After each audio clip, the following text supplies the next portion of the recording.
Fellow Journeymen, we got another one coming for you. Dax and Gordo, finally back. These guys, what lives they lead. We're talking Atlanta United, and Dax, of course, is in a good mood because they're finally off the schneid. The game heard round the world. Dax McCarty takes it to the GOAT in Miami. Pretty impressive performance from Atlanta United and the boys down there against a rested Messi and co. But also the coaching carousel has begun. Gary Smith let go from Nashville. A pretty impressive program that he built with his second club in Major League Soccer championship in Colorado, and a good squad, to be fair, from scratch in Nashville. But now has begun, first club to take another step with their head coaches. And we talk Gordo's hairdo because the soccer tournament for $1 million plus is on deck, and Gordo is, man, he's going full commando, this guy, and he's excited about it. So we're chatting with him, and then we're also chatting the real ballers, Major League Soccer stars and All-Star upcoming. We got a few more games to prove themselves, but Dax and I have a couple picks that I think have earned it up to this point and will further, I think, solidify their case to be on that list and head to Columbus this summer. So have a listen. Major League Journeymen. Holy smokes. We got the All-Star Trio back for the latest episode, but we are joined by Alan Gordon's younger brother, Edward Gordon. Ed, it's great to have you. Nice to see you. It's been a minute. It's Eugene. Eugene, sorry. Eugene Gordon with the brightest cut for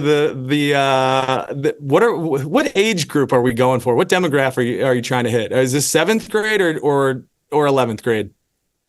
Don't start that with me. I'm not a predator, but I am pretty hip. I'm talking about your style tips, pal. We know that Sandy dresses you. Is she cutting your hair now too? She has not seen this yet. This is like this is like 1 hour old, and I've never been so proud yet so nervous. Like, remember the night when we for the people that can't see this on YouTube, Alan Gordon right now, to go along with his absolutely fantastic Brillo pad on his lip, he has a mullet now. And I have to say, it looks great, buddy. I'm proud of you. My first time. I know. I was always like, you know how you have those pictures? What is the one picture you have as a kid? I never had a mullet picture. And I was like, Mom, why don't I have a mullet picture? Like I felt like you were missing out. Yeah. So you didn't have a part of your childhood if you didn't have a mullet picture. Yeah. So you had the bowl cut. Right. And sure. I'm gonna see Brek Shea, who's soon to be a friend of the pod, and he's the mullet king. So I want him. If I can. Oh, dude, I forgot to have him do like a line. Maybe I'll add that in. Yeah, I can add that in. But I just want him. If I get one like compliment from Brek, then I win. That's awesome, dude. I did want to share with you that my 4-year-old Julius has had that haircut for the 3.5 years of his life when he had hair. I started cutting it in to a mohawk mullet, and we haven't stopped. It's good. It's good. It is good. And it actually, to be fair, it looks pretty good on you. You may have found your look. I liked like the long, like wet look that you had with the pre-wrap. But I mean, this is, you can't do that. If not the best, it's a close second. And I was about to say you can't do the long hair pre-wrap headband look if you have a professional job and you work in real estate. But then I look at him right now with his mustache and mullet, and I think he could probably have any haircut he wants at this point, and it would be better. I don't know if he wants to work anymore, so that's okay. Hey, I'm not going to sell less loans. That's for sure.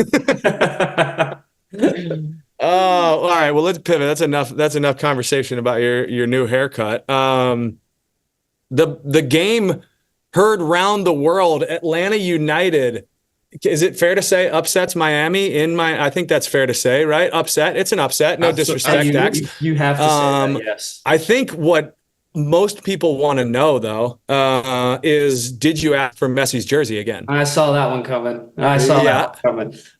You know what, buddy? The answer to that is no. I already got my memento, and he wasn't too thrilled after the game last. I'm pretty sure he was straight into the locker room after the game, so I don't think anyone got that jersey. But that's a tough one. They were not happy after last night. Yeah. They shouldn't have been. They got played off the park. Yeah, that was a good win for us, man. And we haven't obviously we had the Pablo pod, and then I think we had a couple beforehand where we talked about our run of form we were in. But I mean, it had gotten to the point where we had gotten some Open Cup wins, right? Like we won in the Open Cup against Charlotte, and then we played Charleston and we won in penalties, and things were like kind of looking up. But in the league, we've just been so all over the place, and the results haven't been there, and it's been really tough, man. You guys know how it is when you go through these moments in the season. This was tough. The LAFC loss was just like a gut punch, because thought we played well, and they're one of the best teams in the league, and we're at home, and Brad gets the red card, and then we go down a man, and the deflection that goes in, and it was our fourth home loss in a row, which is the first time it's ever happened in franchise history. It just, dude, the snowball rolling down the mountain was massive right now. And you feel like you're Indiana Jones, running from the boulder. You're like, can't get out of this. And so last night was honestly one of the best performances I think I've been a part of. This includes Nashville, Chicago, Red Bull in almost my whole career, because backs against the wall, down against what has proven to be the best team in the league, with clearly some of the best players in the league. Well rested, by the way, because they didn't go to Vancouver midweek or on the weekend, which obviously caused a pretty big uproar. Well, the rest of the team did, but the Three Musketeers didn't travel. They sure didn't. But yeah, if you look at that game, we changed formations. We changed tactically a little bit, our line of confrontation. And, Gordo and I were talking while you were watering your flowers before the pod. It was almost like a cathartic victory. It was like kind of everything that we've been trying to do in these games previous. We did the opposite, and we were incredible. We sat a little bit deeper. We conceded possession.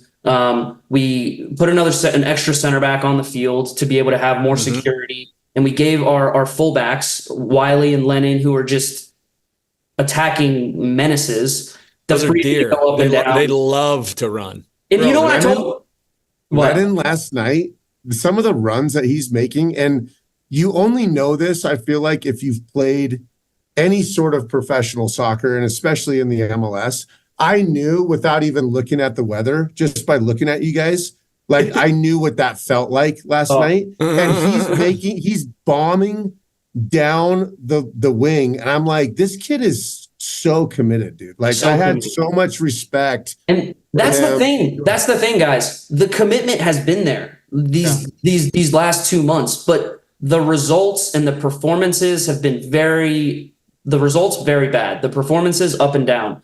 To put everything together with the commitment, the tactical discipline that we showed, and for me, what it comes down to is every single guy on the field that played last night had their best performance of the season. When you have that, we can beat anybody in the league. And when Thiago Almada plays like he did, well, I mean, let's be honest, you guys aren't short on talent, right? Like, looking at that roster, Almada, first of all, we have to talk about Almada because that's the best performance that he's had, probably in an Atlanta United jersey, maybe. Could have been, and it's got to be up there. But like, dude, he can't just do that when Leo's on the field to, show up for his older brother. Like, that's not fair. It's not fair to anybody else. Gordo said the same thing. Gordo said the same thing, and I was just thinking in my head, he looked like he had an extra pop. He looked like he had extra juice in his legs. Dude, like everything that he was doing, it was like, that's why they bought him for what they bought him for. He was going and one mixtape mode. And it was truly a sight to behold. And honestly, man, like we could have scored. I mean, you guys probably, I don't know if you saw the highlights of the game. Yeah. We scored 6 goals, like pretty much no problem.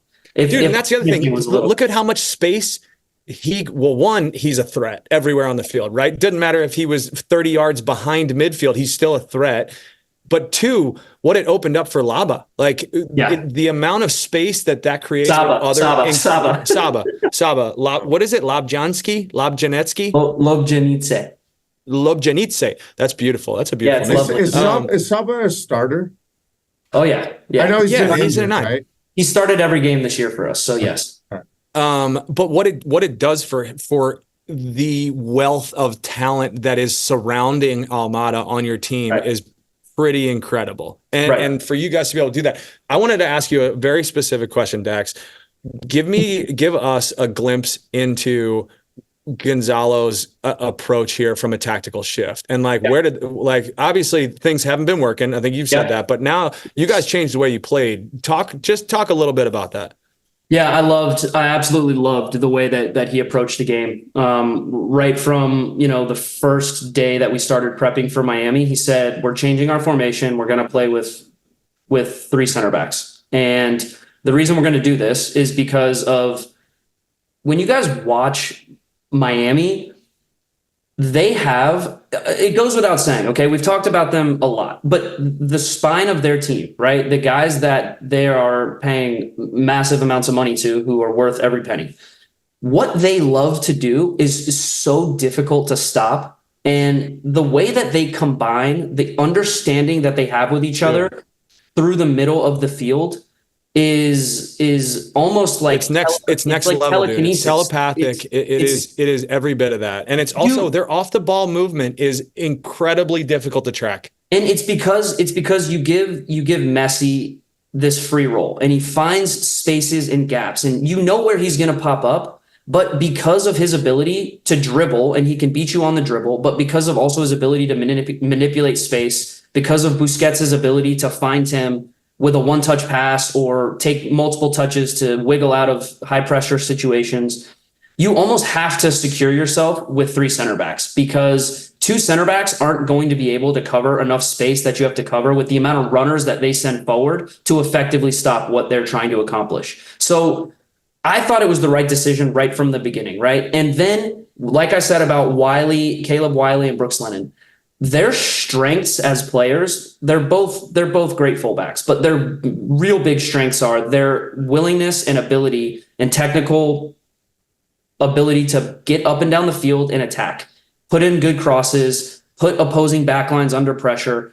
Going back the other way, it exposed us because we love to attack. We love to send both of them forward, and it exposed us when we were in transition moments. Having an extra center back on the field helps alleviate some of that pressure. And you saw both of them play with so much freedom last night. I thought it was Caleb Wiley's best performance of the season. I thought Brooks played excellent, but he's had those performances in the past when we've played in a 4. So for me, tactically, to give Thiago the freedom to say, you have 7 players behind you, Thiago. You have the 5 defenders and the 2 central midfielders. Just go find the game. Find the game, find the pockets that you want to find. Sometimes it's going to be out wide. Sometimes it's going to be in the middle. And look, an issue that we've had in the past was when we did that, playing with 4 in the back, then we were open and we didn't have enough numbers to cover when we lost the ball in transition. When that happens, we've conceded goals. We were so secure yesterday because our 3rd center back was on the field, and we just felt really secure the entire game. It never felt like we were threatened that much, other than a 10-minute spell in the second half after Messi scored. That makes a lot of sense, Dax. But let me ask you a really tough question. I mean, this is going to be really tough for a current player to answer. Right? And I want you to do your best and be as honest as you can. Listen, you guys were winless in 9 games coming into this game, and there's no mistake. There's no mistake. Like Garg said, and Wellman was saying it last night on the podcast, and nobody disagrees. You guys have an immense roster. You guys got a ton of talent, and it's really inexcusable from Twellman's exact words. It's inexcusable to be going 9. Okay, so all that being said, tactical shift that you just talked about, it worked. Okay, now how am I going to phrase this? Like, just hit me, bro. I can dance around it if it's too spicy. It's obviously. There's sometimes your best players as 11, and you say, hey, I'm going to stick these guys because I feel like they're my best 11. But sometimes there's a chemistry that you have to work around and manipulate as a coach and see who is my best 11 together as a team, not just individually, not just guys that we bought, not all this stuff. Is this a turning point? Should it be a turning point in Atlanta's trajectory to the championship? Because you guys are MLS bound or bust with your roster. Yep. Is this a moment where he says, I might need to shake it up? And even Giakoumakis came on, didn't have his best outing, and maybe we play better without him. You know, like, is this a moment where he starts to shake it up? And if he does not, what does that say to the locker room? Well, first of all, I think Giakoumakis, yes, he's coming back from an injury, right? And he's only had 1 day of training. And so let me tell you guys something.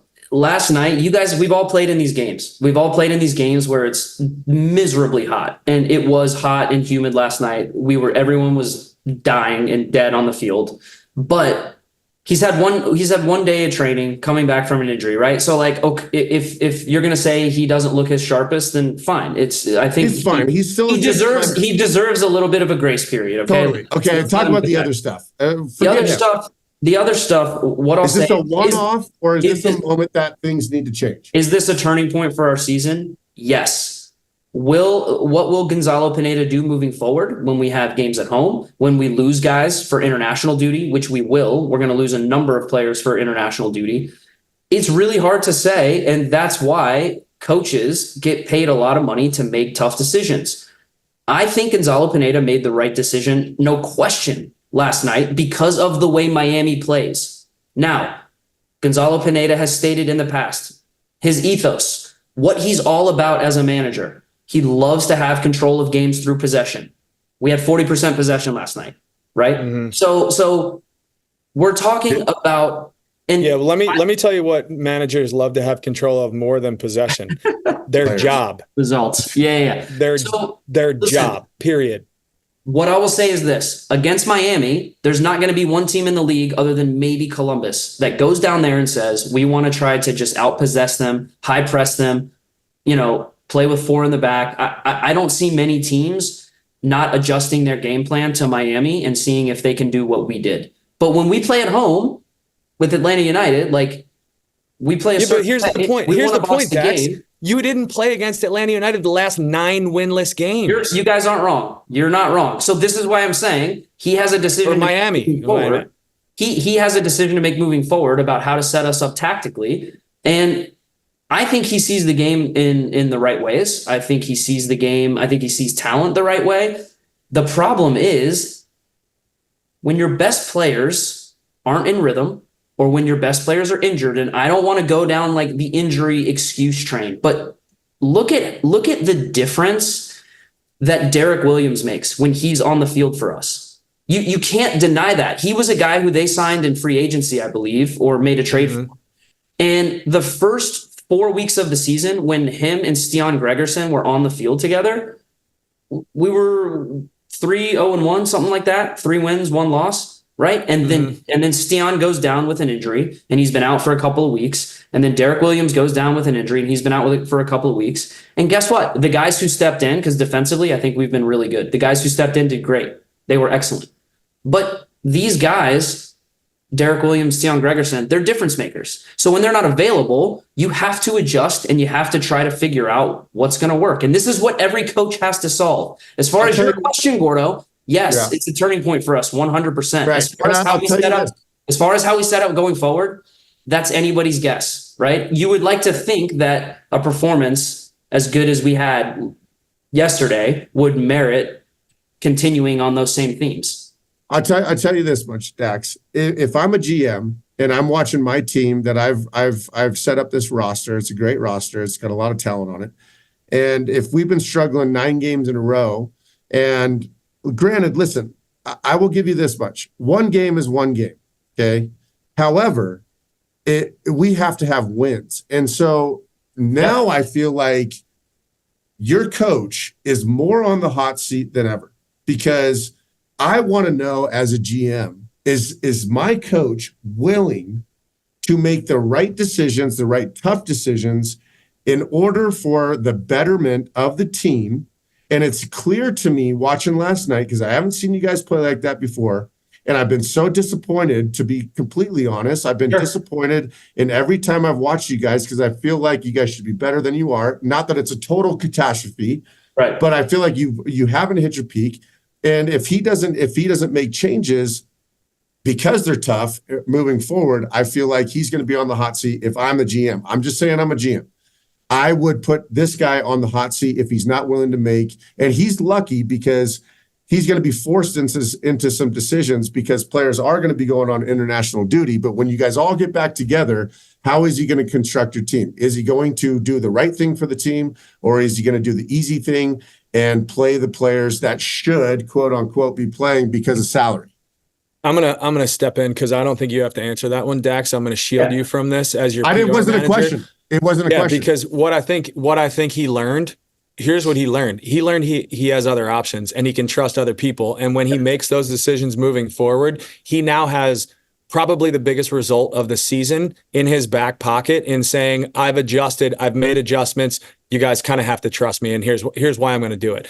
Yep. Because Almada was really the only one. Here's what I'll say. And here's what I'll say. And it's, when a team struggles, I've never been the type of player or the type of guy to point fingers at any one person or thing that's happening. I think it's a number of different things and a number of different factors. And then on the flip side of it, when a team has a performance and is like last night and is very successful and everyone looks great, I also don't think it's any one thing. I don't think it's any one move that is the reason for it. I think it's a number of different factors that all contribute to the success. And so, look, we will try to build on that performance. Look at where we are in the standings. We're in like 11th or 12th place, like unacceptable, not good enough for Atlanta United. We still have a long way to go. But what I'll say is a performance like that will build confidence, and it should build confidence. And now we should use that. And if we don't use it, that would be the biggest shame. And who's on Saturday? Who you got? Sunday at home, Charlotte. So, another big one. I love it. I love it. Follow it up. Let's see what you got. See what you got. I wanted to, we got to revisit the topic of coaches, because I think, was it our last pod? We were talking about there not having been any changes. And I want to say the day that we recorded, Gary Smith got relieved of his duties.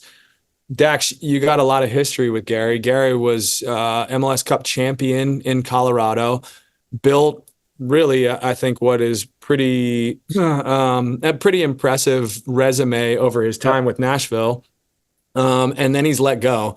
We've seen this a number of times. My estimation is that, the group certainly getting results now needed a fresh voice, and maybe that was apparent to the upper management.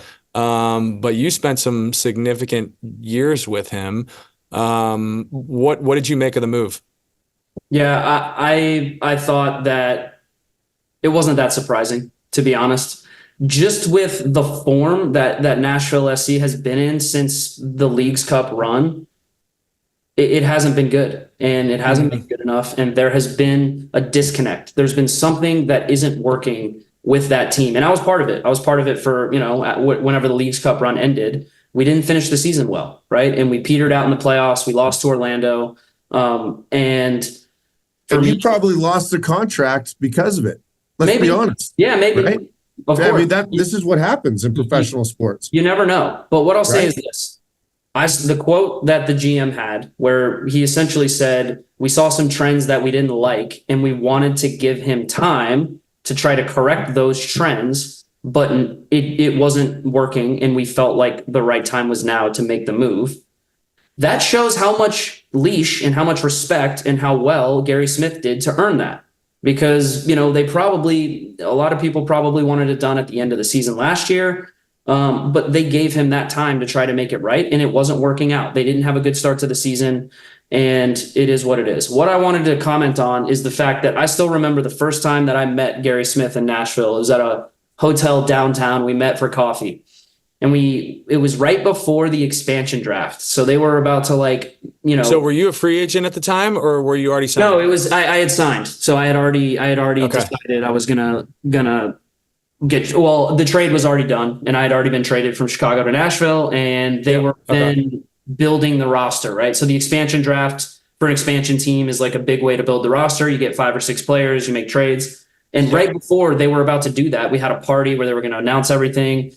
He made time to meet with me for an hour, and he wanted to meet with me for an hour and have a coffee and just get to know me, tell me how excited he was to have me in Nashville, and kind of lay out his plan for what he saw for me and what he saw for our team.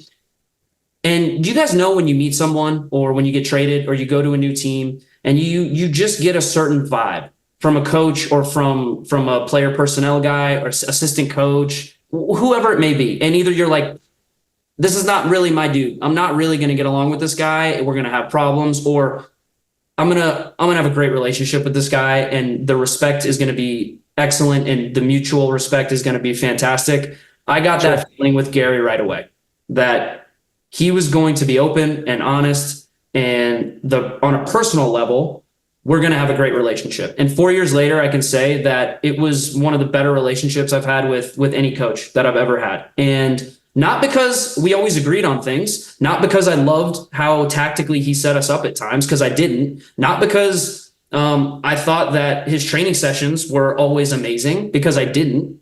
But you know what? Gary was real, and he was not a bullshitter. He would never lie to you, and he would always be honest with you. And how he managed my 4 years in Nashville, I think, is the reason I'm still playing today.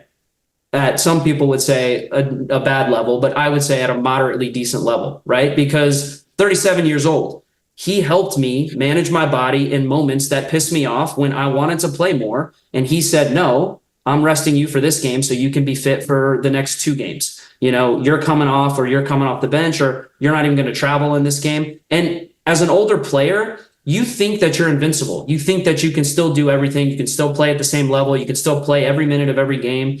And the reality is I thought I could, but how he managed it was excellent. And I'll always appreciate him for that. And I'll always appreciate him for the trust and responsibility he gave me to bring Nashville SC and to help usher in this new era. So Gary, thank you. I know you probably don't listen to this podcast or watch this podcast, but your 4 years in Nashville SC, because people are victims of recency bias. People in Nashville probably, I heard he got booed in the last game he coached, that's crazy. It is what it is. It's not crazy. That's facts. But I hate that, because yes, you can be mad about the direction of a club or how a coach is doing, but he should be remembered for the 4 years that he established Nashville as a team that set a bar at a certain standard. And yeah, we got close to winning a trophy, made the playoffs every year, gave ourselves a chance, and now it was time for them to evolve. But thank you, Gary. Well, that just goes to show you, man. We've talked about it before. All you got to do to earn your players' respect, no matter if it's tough news, good news is easy, is just be real. Yep. And it's really rare. Sadly, I do agree with that, Gordo. It is rare. And it's right. And listen, dude, because I've said that before, like Robin Fraser, when he cut me, dude, he was super real with me. He had a coffee with me. He cut me. And I was like, dude, this is all I expect. This is part of the gig. I respect it. That's all it takes, but it's very rare. And so Gary Smith, good for you. And it's not just coaches, dude. It's GMs. It's guys behind the scenes. Like it's really sad how many guys have the nuts and the balls to just be real, and that, dude, that's why I like Hard Knocks, the football show, the most, is when they pull guys in. Is the coach meetings? The coach meetings, dude, is they sit them down and they're like, I got to cut you. Here's why. Boom, boom, boom. We're going to set you up. Maybe on the practice squad. I love it. That's why I'm a fan of that show, because I have dealt with so many instances in my career where it wasn't like that. It was just like this vague thing, and they're smiling in your face. And then the next thing you know, you're being cut, and before your agent does. And you're telling your agent, it's like, why am I even paying you? Right. So good on you, Gary Smith, dude. You'll land in a good spot.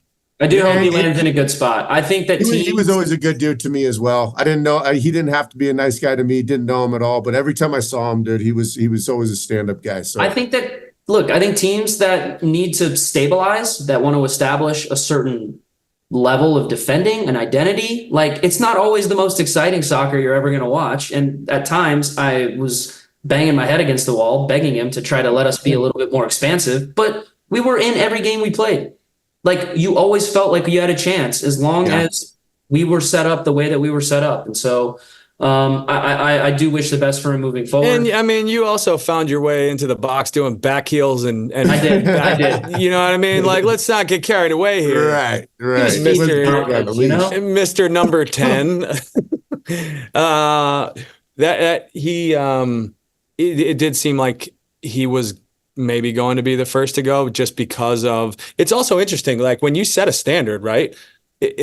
And that standard falls off, it doesn't really matter how long the standard has been set for. Maybe it gives you a little bit longer of a leash, but it's also, I think, tougher to get it back. While we're talking about standards, Gordo and the Sneaky Fox crew, what did you guys finish last year? Just curious. PST. I'm pumped. We lost in the semis. You lost in the semis. Okay, so is the semis your goal, or is getting out of your group your goal? What are we doing? Gordo, what's the scouting report, dude? Is the soccer tournament? Wait, hold on. Before I ask you that, gosh, this is a tough question. Does the prize money change? Is it still $1 million? Has it gone up with inflation? Is it like 1.1 now, or where are we at? It should. Listen, I don't know. Are we being honest on this pod? Yeah. Are we always honest? Dude, I gotta be honest. And I don't want to, I'm a coach, right? Here comes Garth. He's scared. He's nervous. Yeah, I'm probably the most inspirational player that ever played in the MLS. So of course I'm a coach. All I got to say is I'm really, really nervous about this. I'm really nervous, dude. I feel like the quality has taken a jump. Yes. Okay. So here's the two reasons that I'm very, very nervous about this year. I think I have no doubts that we have a better roster player for player. Okay. However, guards. Yeah. All due respect to the people that aren't on the roster anymore from last year. Well, I mean, because they were expendable. I mean, I'll call a few dudes out, like Harrington. He showed up. Yeah, Mike. Out. Bro, I love the guy, and he was quality, but like his belly was bigger than my dad's, and my dad had like a legendary belly. Like, I'm like, bro, you got to trim that thing down a little bit. You know, I'm clipping this. I play fantasy football with him still. I'm clipping this and putting it into fantasy football. You should. And I love the guy. But he was so mad that Mike wasn't playing him. So mad. And it was just like, it wasn't good for vibes, because his confidence is something I've never seen before in my life. He thought it was nice. And I'm like, bro. So quick story on that confidence. Yeah. He was a fullback in MLS. His like screen name and like his fantasy football names are MH Island, kind of like Davis Island. Yes. He would put guys on an island. Oh my God. Excellent. Really excellent. That's him. Yeah. Okay. So let me get to this. So I think that the talent, the teams and the talent has gotten dramatically better this season. Yeah. Okay? Yeah. And I know that last year we had, with Sneaky Fox, we had something special. And if you haven't seen like clips, we would roll up and we had like a party bus with like stripper poles, and we were bumping music, and we were just a vibe. And we were kind of like the Goonies of 2012, and we caught magic. We caught fire, this super magic. So here's the second reason that I'm really scared, because we had such a vibe last year, and it catapulted. It just like kept carrying us and building and building. We've all been on championship teams. Okay. We've all been on championship teams. What is the next year after a championship squad? Whether it's always the hardest, because hangover, and you can never recreate it, and you want to recreate it so badly because it was so good. But Gargs, okay, so then as the inspiration guy, how are you changing your mindset to get your team going this year? I'm going to say last year is done. I already have it. How about some motivation, buddy? Dude, how about something else, man? That's what everyone says. That's what every coach says before the hangover season. Last year is over. This is the new year. We've heard that one. Give me something better than that, Gordo. Well, you tell me. Tell me. Here's what you do, Gordo. Here's what you do. You're the vibe coach. Gordo, here's what you do. What? First game of TST's coming up. You guys are heading to the game. Everyone's like, where's Gordo? Where's our inspiration? Where's our coach? They're warming up on the field. You're in a plane. You jump out of the plane. You parachute down onto the field, hyping the guys up. Maybe you've got a boom box. I don't know. But I don't hate this idea. Ideas that I have. These are the ideas I have. And here's the deal. Here's the deal. We have Jay Demerit. Okay. Yeah. And this guy. Make everybody watch this movie. He's the spiritual guru. He's the spiritual guru. So he's going to get him going. Last year, he sat us down just like Pablo. And he was like, I want everybody. And we just got into a room. Like, we don't know anybody. There's a bunch of like indoor guys that are looking at like Ramondo and Demerit. And they're like, holy shit, are we in this room? And like, Martino and all these guys. And then Demerit's like, all right, tell us why you're here. And what you're going to do, why you're playing for this million. And dude, we went around. It was one of the best moments. It was legit. Yeah. It was legit. It was like you want to take the piss. Like I wanted to be like to just take the piss. Yeah. And then like some of these indoor guys go and they're like, because like I want to buy my mom a house and I just see Ramondo and this guy. And I was like, fuck, we're going real. I was like, I don't know why I'm here. Dude, so Demerit is on Gordo, or Gordo is on Demerit's right, and the indoor guy is on his left. And Demerit almost turned to Gordo to go first, and he went to the left. And it completely changed the entire trajectory of their whole season. Gordo, let me ask you this, because I think if you have good characters, and you guys have amazing characters in that team, and good players, how do you guys, how have some of your, I've been seeing like Mike Grella is playing, and he's been posting stuff on his Instagram. He's doing the beat test. Brek, he's been training, prepping for this, and he said he tweaked his. These guys are training hard. He said he tweaked. Are they both on Sneaky Fox? No, neither. Grella's on AJ De La Garza's team, I believe. Zala. Oh, Zala FC. Dude, the biggest nerd group of the entire CJ Sapong's playing. CJ's playing. He's been posting workouts. Like, Gordo, you guys have to have like a base fitness level to actually be able to like do this and to be able to compete, there's right? some real players. There's some real players going. Are you watching video? Are you watching highlights of like some of these teams? Dude, isn't Aguero playing? Yeah. I was watching highlights last year. We were watching these guys, these indoor guys. They're nasty. This is their squad. This is their game. So let me ask you one thing, Gordo. I know you got to jump off soon, but tactically, are we just like rolling out vibe style, or are there I know there are tactics, but like, are you guys going to tweak some things tactically? You don't have to go into all your explicit secrets, but like, what's kind of what's the in You're the asking Gordo. Take me in the coaching room real quick and tell me how you guys are adjusting. Okay, here's the brief 2-minute story about tactics. Okay. Since I've retired, and even when I'm coaching 9v9, my son's team, I am a tactical idiot. Okay, I can't figure. Couldn't have predicted that one. I cannot figure out shit. I don't know how to counter tactic people. Like, I don't know anything. I was just like, you tell me what to do and I'll go do it.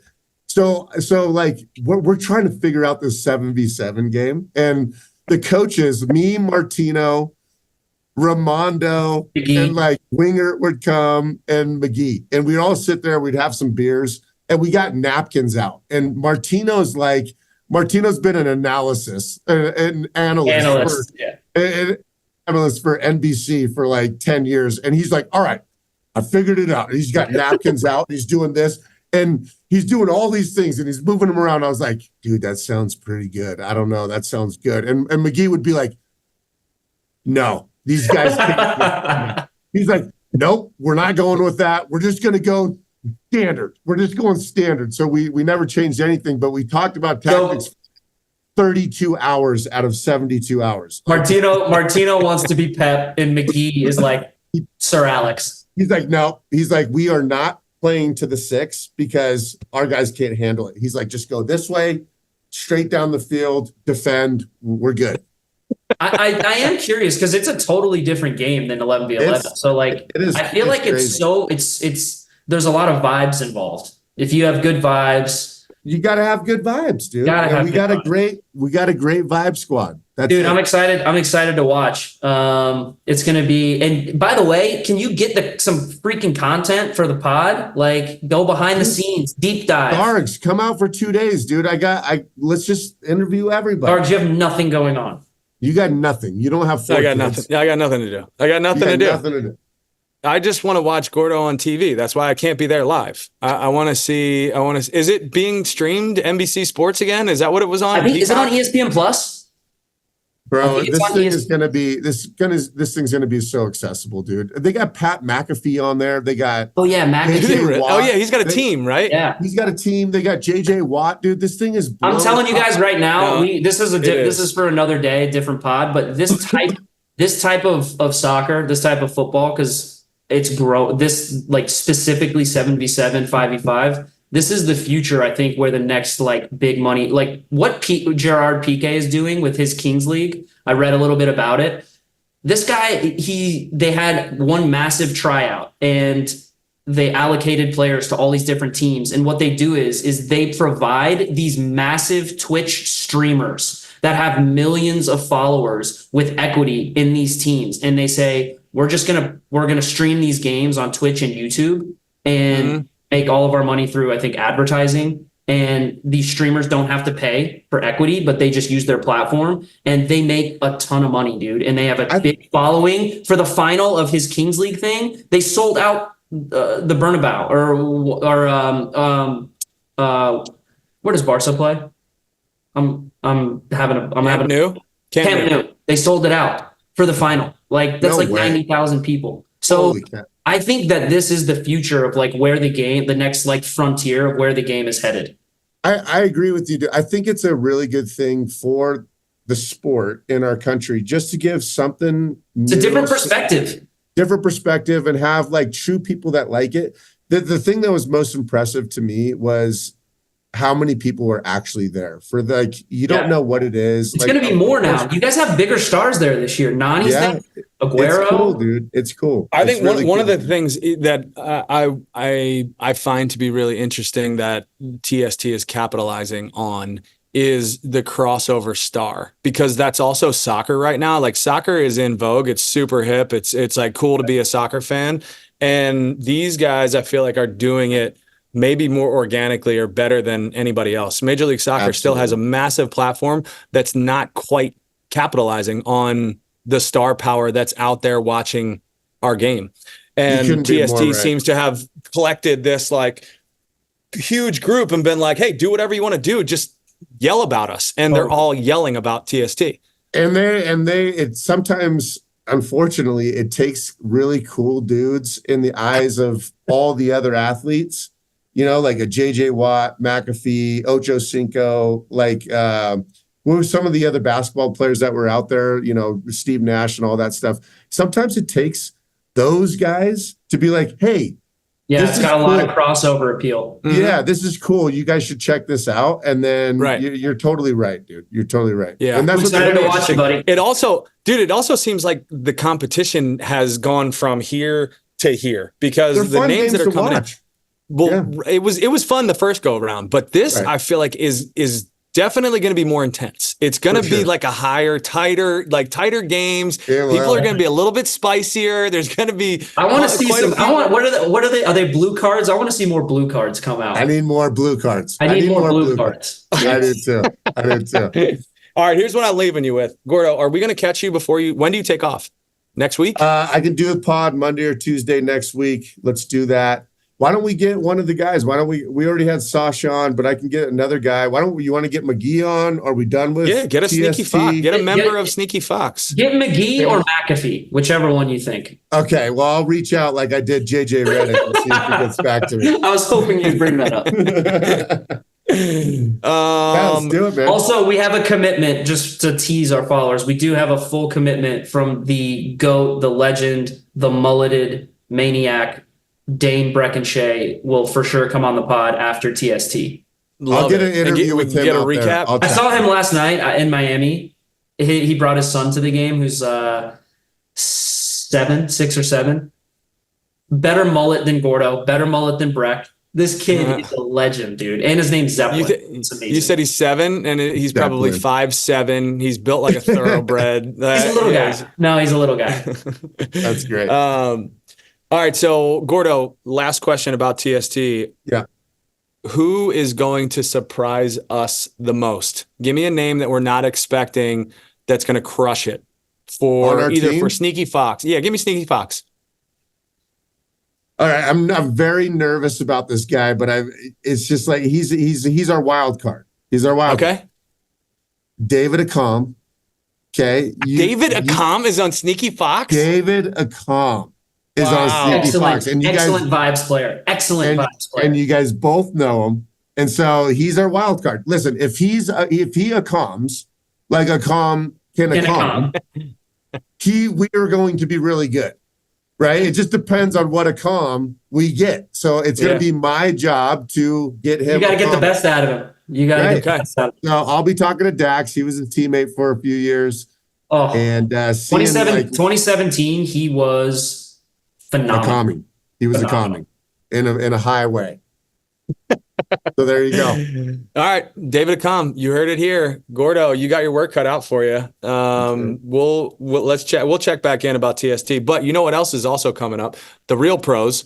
We have the All Star Game end of July. We talked about a little bit. You know, we're getting closer to I think enough of a sample size where All Star is going to come probably not that far away. I know the votes are underway. You're talking to 2 of the most significant all-star snubs in the history of Major League Soccer, myself and Alan Gordon. I still can't believe that we were not. You know what I can't believe? I can't believe Gordo wasn't a commissioner's pick one year. I know. There's a lot of surprise going on out there. It's been going on for years. There's still possibilities. You know, we could still be invited to these games by Don, but it hasn't happened yet. I'm not losing hope. Dax, a 2-time All-Star nominee or a recipient, representative. I think it was Colorado and Chicago. Is that accurate? Colorado and Chicago, correct. How about that? Ding, ding, ding. Brain still works. Well done, me and Gordo did cover the All-Star game in Chicago when you guys played Real Madrid. I know, we talked. You guys had me on the Gargs and Gordo show. That's right. We did a couple. We got to find that video for that's out. I mean, that's out there. We definitely finished off with a couple headbutts, which was good. I want to hear one guy from your end that either won't get on the All-Star team and should, in your opinion, or will be a surprise pick that you like within the league that maybe isn't, a part of the first 11? Because I love our listeners and I just want to give them more content always, I'm going 2 guys.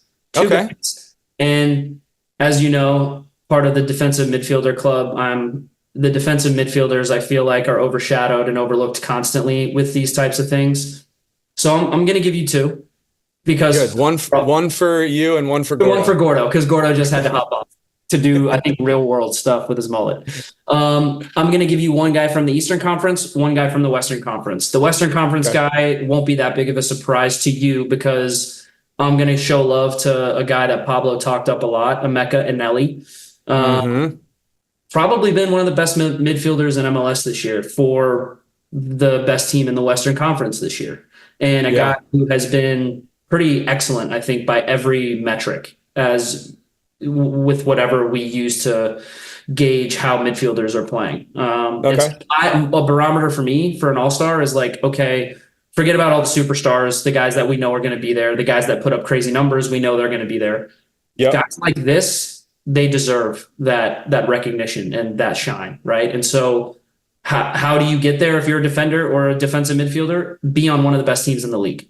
For me, that's no question. So Anelli from West, and then another guy that I want to praise a little bit, and a team that I want to praise a little bit because I think we were questioning them pretty aggressively in the beginning of the year. Keaton Parks from NYCFC.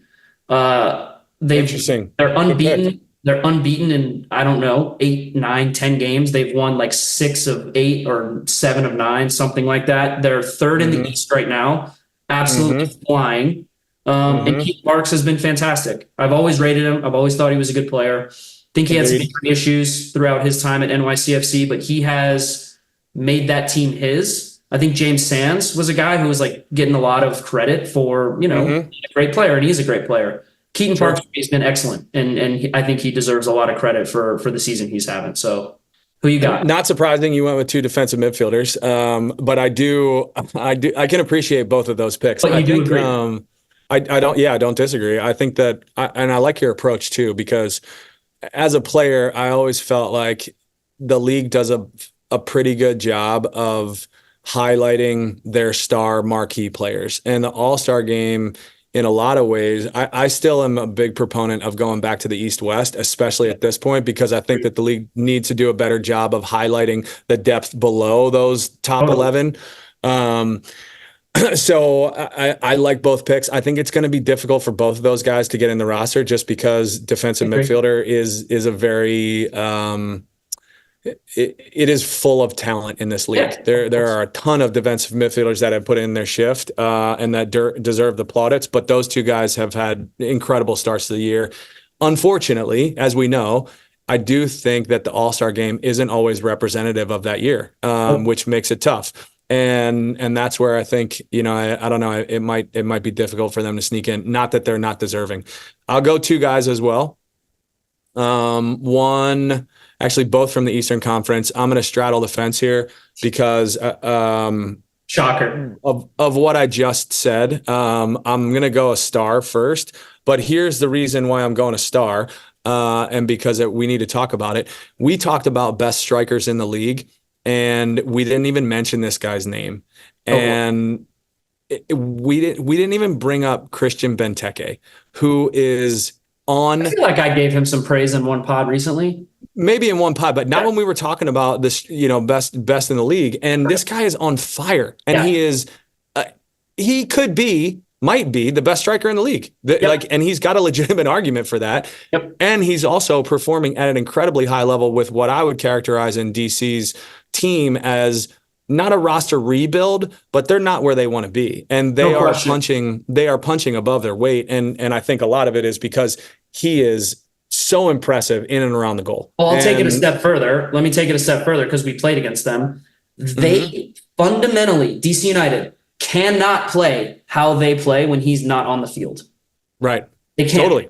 It's not possible. Totally. Because it's almost the definition of the most valuable player, right? Yes. And so if he's off the field, they would have to completely adjust everything that they do because how direct they play and how he might be more dominant in the air than any player in MLS in any other facet of the game. And I'm not, that's not hyperbole. I'm not exaggerating. He is that good in the air. And we were victims of that firsthand. He scored a hat trick on us all headers. So dude, and he's a beast, man. And he's great with his feet too. Like, and that doesn't take away how dominant he is in the air. A good choice. Second player, obvious choice. Okay, fair.